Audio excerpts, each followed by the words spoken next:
میرا نام محمد افضل ہے، میں KIT کالج میں انسٹرکٹر ہوں۔ میں آج آپ کو سول تھرڈ ایئر کے سبجیکٹ ہائیڈرالکس اینڈ اریگیشن انجینئرنگ کے بارے میں بتاؤں گا۔ تو اس سبجیکٹ کا جو کوڈ ہے وہ ہے سول 334۔ یہ سبجیکٹ بنیادی طور پہ دو حصوں پر مشتمل ہے۔ ایک حصہ ہے جس کا نام ہے ہائیڈرالکس، یعنی کہ پانی کا مطالعہ کرنا، اور دوسرا ہے اریگیشن انجینئرنگ، یعنی کہ آب پاشی اور اس سے متعلقہ نہروں کا نظام، براجز، ڈیمز، فصلوں کی ضرورت کے مطابق ان کو پانی دینا۔ یہ ہمارا سبجیکٹ کا ہے ٹوٹل فوکسنگ۔ اس سبجیکٹ کی ٹیکنیکل بورڈ نے جو ڈویژن کی ہے مارکس کی، وہ کچھ اس طرح سے ہے کہ پیپر ایک ہائیڈرالکس کا ہوگا اور اس کے ٹوٹل مارکس ہوں گے 75 میں آبجیکٹیو مارکس جو ہے وہ 15 ہوں گے اور سبجیکٹیو جو ہے وہ 16 ہوں گے۔ یہ آپ کا پیپر اے کہلائے گا۔ اس کے بعد آپ کا پیپر بی ہوگا اور اس پیپر کا نام ہوگا پیپر بی اریگیشن انجینئرنگ۔ اس میں بھی مارکس کی کچھ اس طرح تقسیم کی گئی ہے، بورڈ نے کی ہے کہ ٹوٹل مارکس 75، آبجیکٹیو مارکس جو ہے وہ 15 ہوں گے اور سبجیکٹیو جو ہے وہ 60 ہوں گے، یعنی کہ 15 آپ کے پاس آبجیکٹیو ہوں گے۔ ہر آبجیکٹیو جو ہے وہ 1 نمبر کا ہوگا MCQs، اور باقی جو ہے وہ 60 نمبر سبجیکٹیو کے۔ اس طرح ان دونوں پیپروں کے جو پریکٹیکل ہے، یعنی کہ پیپر اے اور پیپر بی کے، یہ دونوں کا مجموع پریکٹیکل ہوگا اور اس پریکٹیکل کے نمبر ہوں گے 50۔ تو یوں اس سبجیکٹ کے ٹوٹل مارکس جو ہیں وہ بن جائیں گے 75 پیپر اے کے اور 75 پیپر بی کے، اور 50 مارکس پریکٹیکل کے۔ تو یوں اس سبجیکٹ کے ٹوٹل مارکس جو آپ کے DMC پہ پرنٹ ہو کے آئیں گے وہ 200 میں سے ہوں گے، یعنی کہ آؤٹ آف 200 آپ کے مارکس ہوں گے۔ تو سب سے پہلے میں سٹارٹ کرتا ہوں اریگیشن انجینئرنگ جو ہے یہ بنیادی طور پہ آب پاشی یعنی محکمہ انہار بھی اس کو کہتے ہیں، اریگیشن ڈپارٹمنٹ کو۔ تو اریگیشن جو ہے وہ اریگیشن اور اس کے ساتھ ہائیڈرالکس۔ تو اریگیشن کے اندر جو ہے سب سے پہلے میں اس کی آپ کو ذرا ڈیفینیشن بتا دوں۔ تو اس کی ڈیفینیشن یہ ہے کہ فصلوں کو ان کی ضرورت کے مطابق جتنی بھی ہماری مختلف کراپس ہیں، ویجیٹیبلس ہیں یا فروٹس ہیں، ان کو ان کی ضرورت کے مطابق ہمیں ان کو مصنوعی طریقے سے پانی دینا ہوتا ہے تاکہ ان سے ہم اچھی پیداوار جو ہے وہ حاصل کر سکیں۔ تو ڈیفینیشن کچھ اس طرح ہے کہ irrigation is the science of application of water to the land in accordance to with the crop requirements throughout the crop period for full fledged nourishment of crop. تو کراپ پیریڈ کو ذرا سمجھتے ہیں کہ اس میں technical بات ہے کہ کراپ پیریڈ کیا ہے۔ کسی بھی فصل کو بونے سے لے کے اس کو کاٹنے تک کا جو ڈیوریشن ہوتا ہے وہ کراپ پیریڈ ہوتا ہے۔ اس کراپ پیریڈ کے دوران اس فصل کو اس کی ضرورت کے مطابق پانی جو ہے مہیا کرنا جو ہے وہ آب پاشی یعنی کہ اریگیشن کہلاتا ہے۔ اب اریگیشن جو ہے اگر صحیح معنوں میں کی جائے تو ہمیں پیداوار میں اضافہ میں مل سکتا ہے، فی ایکڑ پیداوار میں اضافہ ہو سکتا ہے، اور اگر آب پاشی مناسب طریقے سے نہ کی گئی ہو، یعنی کہ ضرورت کے وقت جو ہے ان کو ان کی فصل کو پانی نہ ملے، تو پھر فصل کی پیداوار بھی کم ہو سکتی ہے۔ تو اب آتے ہیں ہسٹری آف اریگیشن کے اوپر، یعنی کہ آب پاشی کی تاریخ کیا ہے۔ تو آب پاشی کی تاریخ اتنی ہی پرانی ہے جتنی بنی نوع انسان کی تاریخ ہے۔ پرانے زمانوں میں مصر، چین، سری لنکا کا جو ہے وہ ذکر ہمیں ملتا ہے ہسٹری میں کہ اس وقت فصلوں کو کریز کے ذریعے پانی دیا جاتا تھا۔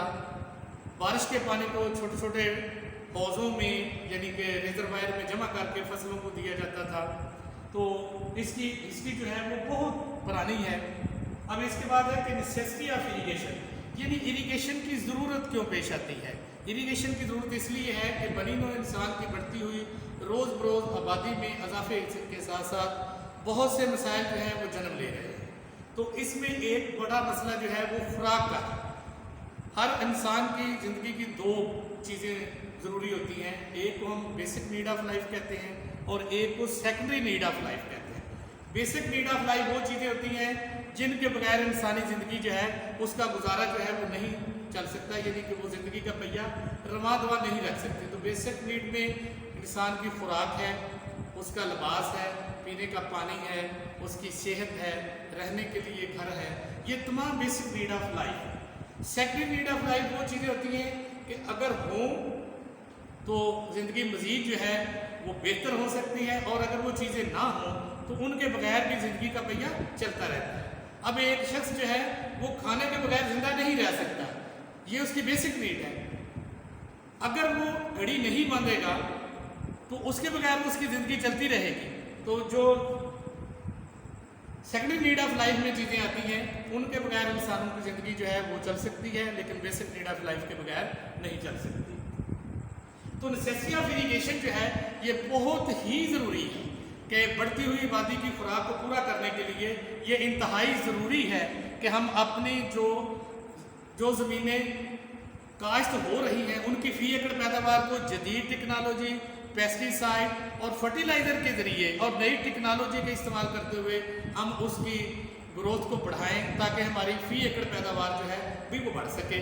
اور اگر جو ہماری بنجر زمینیں ہیں ان کو قابل کاشت بنایا جائے، اس کے لیے لینڈ ریکلیمیشن کی جائے، نئے نئے طریقے لگائے جائیں تاکہ ہم بڑھتی ہوئی آبادی کی خوراک کو پورا کر سکیں، نہ صرف پورا کر سکیں بلکہ ہم خود کفیل ہو کے اس سے ہم بہت بڑا زر مبادلہ بھی کما سکتے ہیں۔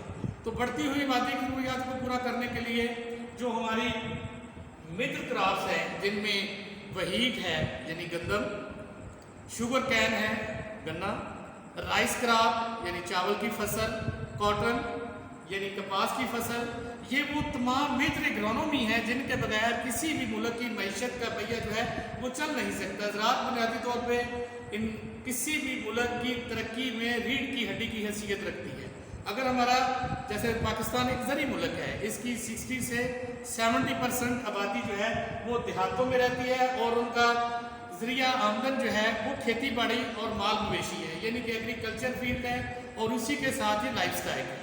تو اگر ہم اپنی زمینوں کے اندر بڑھتی ہوئی اس آبادی کی پیداوار کو بہتر کرنا چاہتے ہیں تو ہمیں اریگیشن کی یعنی کہ آبپاشی کو بہت بہتر طریقے سے پورے ملک کے اندر نیٹ ورک بچھانا ہوگا۔